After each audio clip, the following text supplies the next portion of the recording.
Mister Patlu किसी तारफ का मोहताज नहीं। उसकी वजह कि he is the man who used social media quite rightly, effectively, बड़े अच्छे अंदाज से उसने इस्तेमाल किया, ये उसकी काबिलियत है। हालांकि जहाँ तक हमारे पास इंफॉर्मेशन है, मिस्टर पतलू की जो क्वालिफिकेशन है वो कुछ ज़्यादा नहीं है।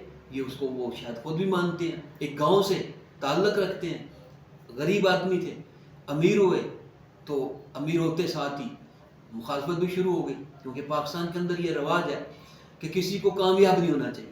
जो कामयाब होगा उसके खिलाफ बाकायदा जो है ना मुहिम शुरू हो जाएगी, तो उसके मुखालफिन भी सामने आ जाएंगे। तो मिस्टर पतलू जो कुछ भी कोई कहे, उसने सोशल मीडिया प्लेटफॉर्म का इस्तेमाल किया और खूब किया, ठीक है।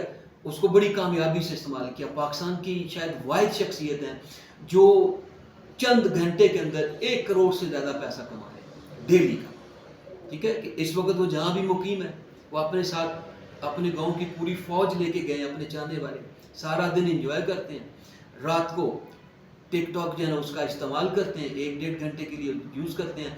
1 करोड़ रुपये उनकी जेब के अंदर होता है और फिर वो वहाँ से निकल जाते हैं। अब उन्होंने एक कदम उठाया कि वो टिकटॉक से आगे बढ़े, कुछ ऐसा कह लें कि उन्होंने एक टीवी बना डाला, ठीक है। और उस टीवी की इनॉग्रेशन के लिए उन्होंने अता तारड़ को बुलाने की गलती कर ली। अता तारड़ हम जानते हैं नून लीग के आदमी हैं और वज़ीर इत्तलात भी हैं, बड़ी अहम जिम्मेदारियां अदा कर रहे हैं। नून लीग का जो सोशल मीडिया उसको भी वो चला रहे हैं।